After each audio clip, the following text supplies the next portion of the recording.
Jika kurang keras silahkan dikeraskan volume suaranya ya di sana. Saya sekalian kerja mengajak saudara-saudari seiring kita curhat bercerita ya. Sehubungan judul konten ini adalah bangkit, mari bangkit, tuntaskan sengketa agraria di 19 kota, 19 kabupaten seprovinsi Sumbar. Yang mana sengketa agraria ini adalah hak para pewaris di Minang, yang para pewaris bertanggung jawab memelihara juga menjaga. Ya, jadi agraria spesifikasinya berarti kita bicara hak ulayat tanah masyarakat adat dan budaya. Itu hukumnya ada, hukum adat ada. Ya, itu mengenai hukum yang sehubungan dengan ranah ulayat masyarakat adat dan budaya ini. Nanti kita pakai metode berdialog bertatap muka langsung di lapangan. Ya, bertanya jawab tentunya secara intensif. Ya. Jadi ulayat masyarakat adat dan budaya ini beberapa kategori ulayat yang dikuatkan dan dimajukan oleh atas nama Undang-Undang Dasar 1945, atas nama undang-undang, atas nama Kepres, atas nama Permendagri, atas nama Pergub, atas nama Perda. Jadi sangat banyak landasan hukumnya sebenarnya. Jadi karena ada landasan hukum, saudara-saudari atau kita sebagai pewaris harus sadar hukum. Apa saja poin-poin dari beberapa kategori hukum tadi yang membela penguatan dan pemajuan nilai-nilai adat dan budaya. Kejadian perebutan perampasan hak ulayat ini, ya hak ulayat tanah masyarakat adat dan budaya tadi, itu terjadi di 19 kota, 19 kabupaten seprovinsi Sumbar. Ya. Jadi ini tanggung jawab kita sama-sama ahli generasi muda-mudi. Ya. Beberapa kategori hak ulayat tadi ini adalah ulayat kerapatan adat nagari. Bukan berarti ulayat nagari. Sekarang telah terjadi perebutan perampasan mengatasnamakan ulayat nagari. Nah, ini hal yang perlu dipahami. Ulayat nagari adalah ulayat negara. Dibuat keputusan oleh wali nagari mungkin 1 periode, 2 periode. Setelah itu dilanjutkan oleh pejabat yang lain atas nama ulayat negara. Ya, terutama yang ada mengatasnamakan PT, plasma, tambang, ya, dan lain-lain, termasuk destinasi wisata diatasnamakan oleh negara. Nah, jadi harus bisa membedakan mana yang ulayat kerapatan adat nagari, mana yang ulayat suku, mana yang ulayat kaum. Ya, masing-masing punya ulayat dan itu diperkuat atas nama pemajuan dan penguatan nilai-nilai adat dan budaya. Jadi sangat perlu kita berdialog tatap muka langsung, sosialisasi hukum, dan kita harus mewujudkan lembaga bantuan hukum adat Jolimbago. Ya, atau lembaga bantuan hukum adat dan budaya. Itu salah satu sasaran yang akan kita capai nanti jika bertemu di sekitar Sumbar. Terutama esok ini kira-kira dari tanggal 15 atau dari tanggal 20 Februari ini sampai 15 Maret 2023 menjelang bulan Ramadan. Ya. Baik. Sangat umum terjadi perebutan perampasan hak ulayat ini di 19 kota, 19 kabupaten. Itu saya buktikan dengan 5 kali keliling Sumbar, 19 kota, 19 kabupaten secara independen. Ya, ini tanggung jawab kita. Apalagi nanti kita akan susah memproses, susah kita protes, ya, susah menggugat jika ibu kota negara sudah pindah ke Kalimantan. Jadi DPR RI-nya, DPD RI-nya, MPR RI-nya itu nanti akan berada di Kalimantan. Nah, bayangkan, ya. Jadi jaringan oligarki ini dia berjenjang naik, bertangga turun. Jadi kalau kita melapor ke tangga 1, dia suruh ke tangga 2, dari tangga 2 ke tangga 3 sampai kita terkuras energi, waktu, biaya, perasaan. Ujung-ujungnya apa? Sama dengan bebas saja jaringan oligarki di suatu wilayah merebut, merampas hak wilayah tadi. Jadi sekarang bukan masanya lagi menyimak, mendengar, cuman melihat, ya. Bukan masanya lagi. Ya, jadi bukan masanya lagi yang YouTuber, Facebooker, Telegram, ya, cuman share, cuman mendukung orang-orang yang cuma berceramah, berkhutbah tanpa menanggapi pengaduan perebutan perampasan hak wilayah tanah masyarakat adat dan budaya ini. Ya, seperti contohnya yang cuman berceramah, berkhutbah, Makati, Inya Yos Parpati, Distawardi, Zul Hamdi, ya, Buya Zul Hamdi, Junaidi Didi, dan macam-macam, cuman berceramah, berkhutbah tanpa menanggapi laporan pengaduan warga terzolimi perampasan perebutan hak wilayah masyarakat adat dan budaya atas nama suku, atas nama kaum, atas nama Karapatan Adat Nagari.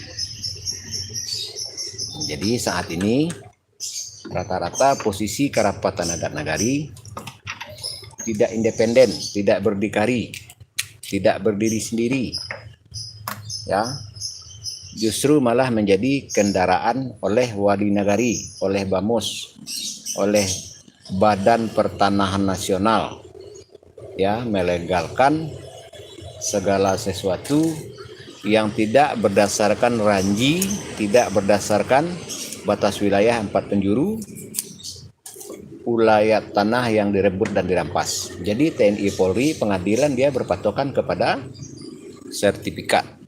Nah, dia tidak mau peduli dasar dari jual beli atau dasar dari gadai atau dasar dari pengalihan hak milik, pengalihan hak guna ini, ya, terutama di daerah-daerah yang sumber daya alamnya itu ada emas, ada batu bara, ya,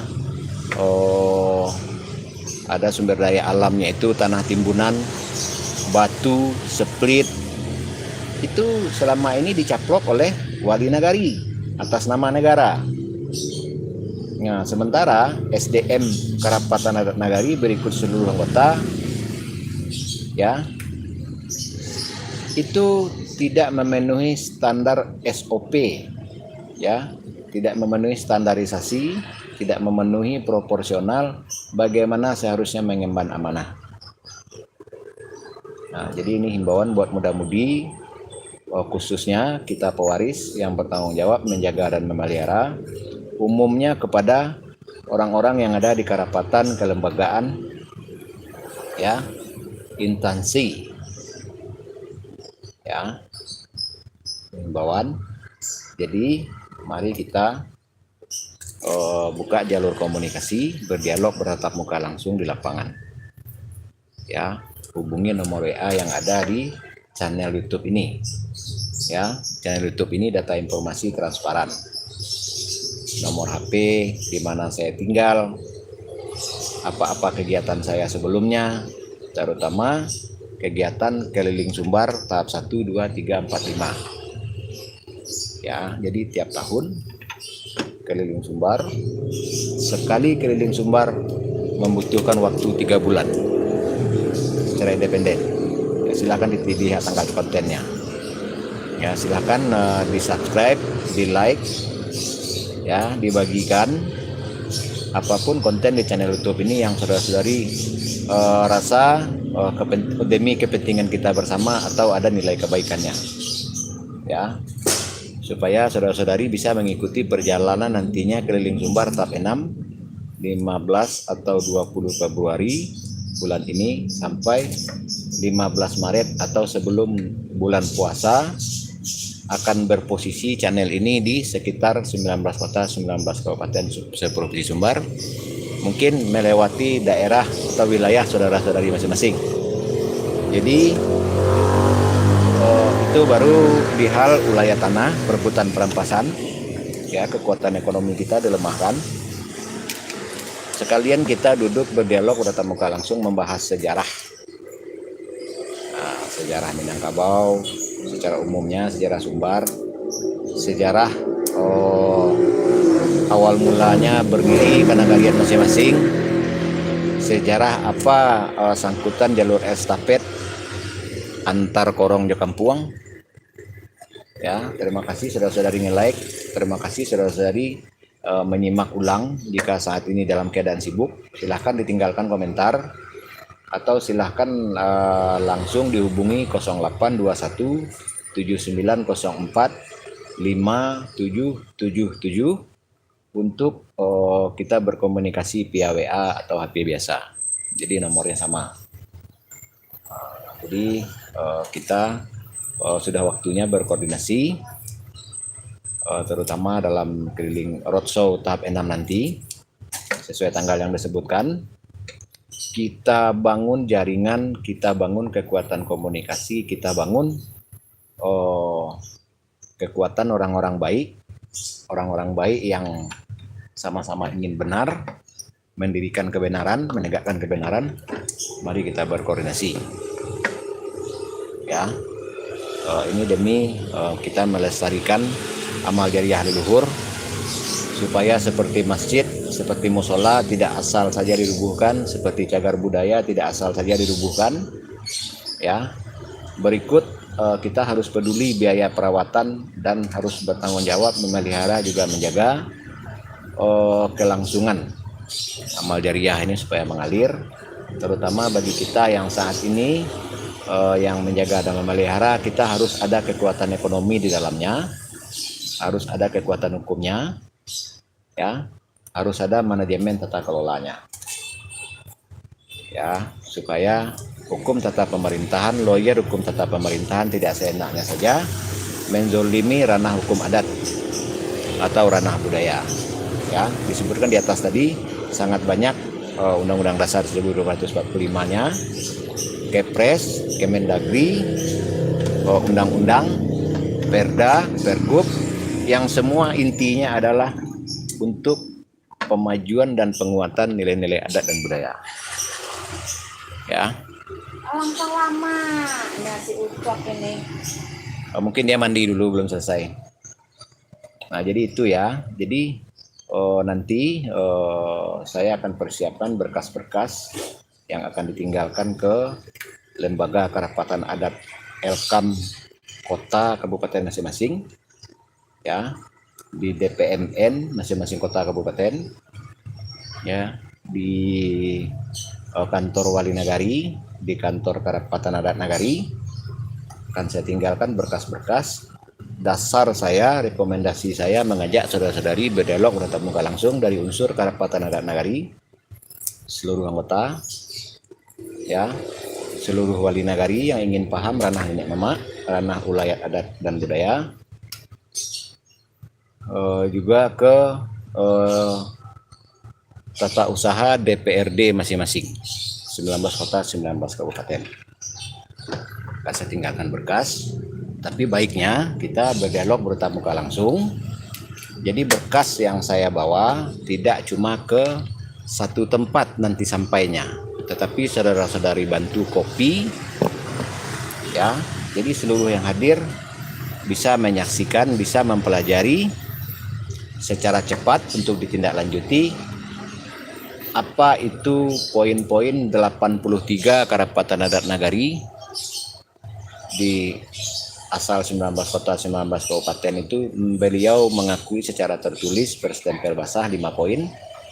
Poin pertama adalah mengakui membutuhkan program kaderisasi alih generasi penyadaran hal 4 kosakata secara definisi contoh perkaranya. Susah mereka memahami saat saya lakukan uji kelayakan, ya, hal adat, budaya, adab dan agama. Nah, semakin susah lagi beliau makanya terdorong untuk mendukung program kaderisasi adalah beliau per kosakata tadi adat, adab, budaya dan agama mereka awam secara sejarahnya, secara maknawinya, secara hukumnya, dan yang terpenting sekali hal manajemen tata kelolanya. Jadi itu kebutuhan urgen. Kita sama-sama saksikan sangat banyak orang-orang yang melakukan perbuatan euforia seremonial pencitraan hanya demi kepentingan pribadi, kepentingan golongan, untuk membodohi, menzolimi, membohongi kita sebagai ahli waris yang bertanggung jawab melihara dan menjaga. Mereka hanya asabibia malambai, bela ABSSBK, ya, bela adat Minang, bela budaya Minang, cuman berbicara aturan susunan, tetapi di lapangan kekuatan aturan dan susunan ini bisa dibilang tidak ada, selalu lemah kalau dibawa ke hukum tata pemerintahan. Jadi mari kita bicarakan dialog utama langsung bagaimana supaya kuat aturan dan susunan tadi. Salah satunya kita harus menuntut konsekuensi, konsistensi, wujud dari undang-undang dasar 45, wujud dari perda, wujud dari pernak, wujud dari pergub.